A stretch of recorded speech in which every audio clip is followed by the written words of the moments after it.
Hi, I'm Sanquisha McGruder, and today I'm going to be covering a topic on Chem 1000, and I'll be doing my topic on atoms and molecules.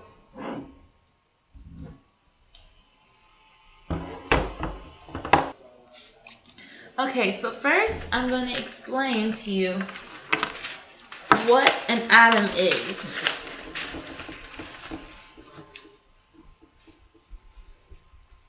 It's a law of chemistry that all matter is made out of atoms.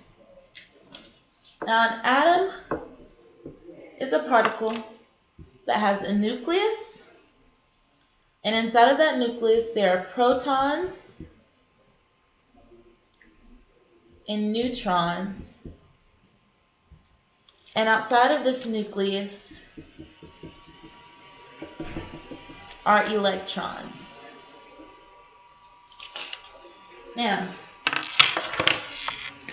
electrons are the negatively charged particles in the atom.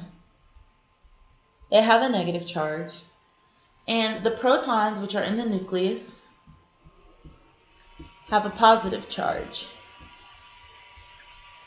Neutrons, hinted by the nu in the prefix of the word, have a neutral charge, so they have no charge. They're neither positive or negative. Now, since all parts of matter are made out of these atoms, these three particles, protons, neutrons, and electrons, are what we use to determine how elements react with each other. Now, I'm going to start by putting up an example of something you could get from the periodic table. For example, I'm going to use oxygen, the element oxygen from the periodic table.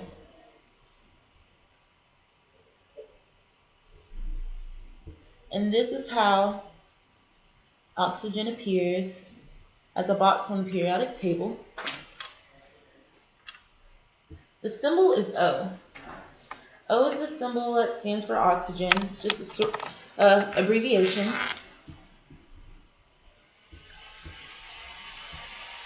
The number up top here is called the atomic number.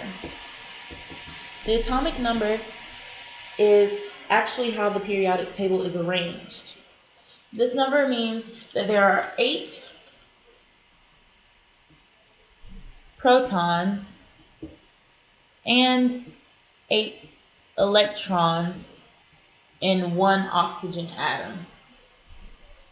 So the atomic number means that oxygen is the 8th element on the periodic table, and it has 8 protons and 8 electrons. Now this number here is called the atomic mass of oxygen. The atomic mass is exactly what it says it is. It's the mass of the atom of oxygen, and it actually helps you find out how many neutrons there are in one atom of oxygen. We said that there were 8 protons and 8 electrons, but we still don't know how many neutrons there are.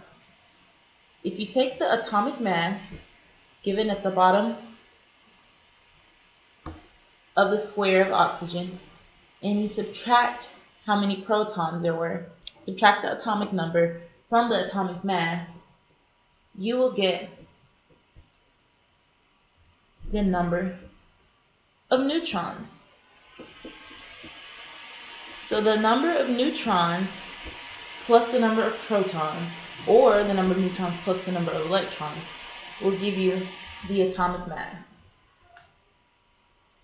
Now, we are going to move on to talk about isotopes. Now, isotopes are elements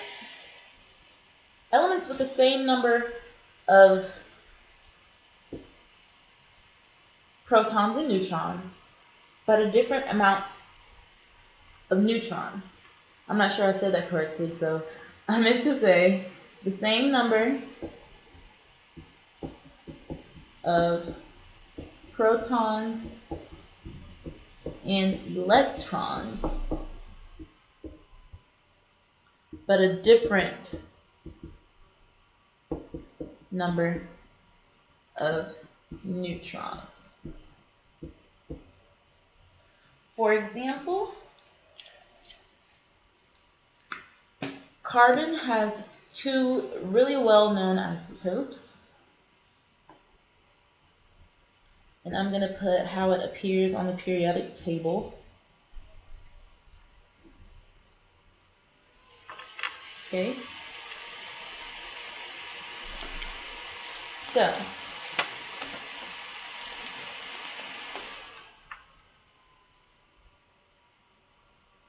carbon is an element who can have, take the 12, which is the atomic mass,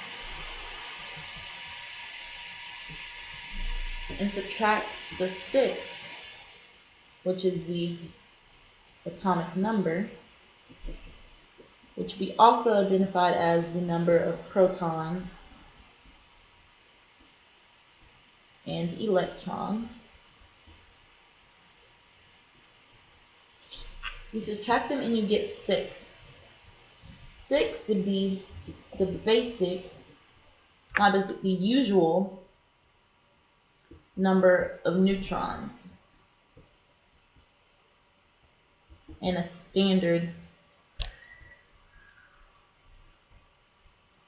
carbon atom. Now there are carbon atoms that actually have one extra neutron, or it could have one less neutron, and that would change the atomic mass. For example, if we had a carbon atom that actually had 7 neutrons instead of 6, it would change the atomic mass to 13. And we would call this element carbon 13 instead of carbon 12, because 12 is the usual atomic mass, but it can be carbon 13 if you had one extra neutron. So that's the definition of isotopes.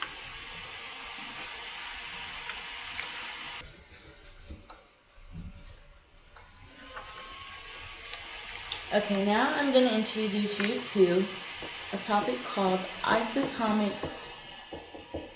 abundance. Now, isotopic abundance is how you calculate the mass percentage of an isotope in a naturally occurring element. So I'm going to give you a problem.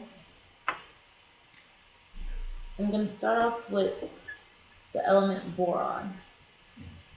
Its symbol is B, and you find it on the periodic table.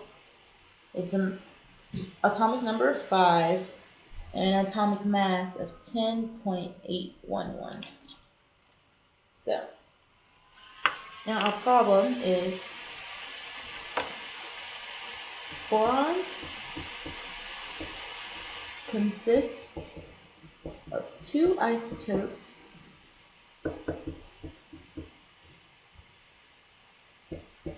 boron 10 and boron 11. Now, their masses are 10.01 and 11.01 respectively.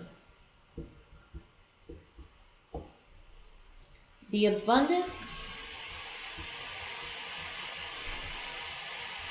of B10 is 20%. So, what is the abundance of B11? Now, this problem may seem complicated, but actually if you read it, it's pretty easy. It's actually simple algebra. So, we're looking at 2 isotopes of the same element, and how we decide what the abundance of B11 is by comparing it to B10's mass and abundance percentage versus its mass in the unknown abundance percentage. So if we have B10 in this corner and B11 in this corner, we could simply say B10 has a mass of 10.01 and multiply it by its 20% abundance. So B10 will only be 20% of the abundance with the whole boron. And we can say boron 11, we know its mass is 11.01, but we do not know the percentage of its abundance. Now, you already know that if B10 is 20%, B11 has to be the rest of this boron atom. And so 20% subtracted from a whole 100% will leave us 80% for B11.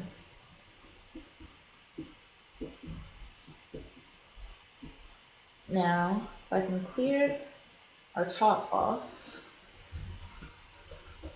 we have our problem.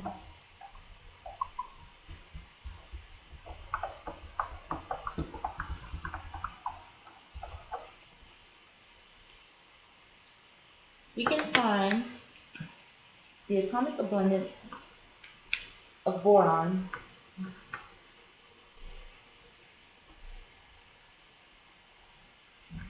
by simply solving the equation.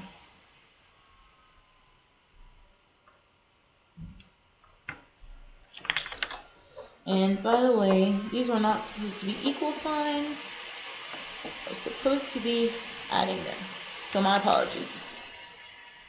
Now, if I take the 10.01, I'm going to write it correctly for you so I don't confuse anyone.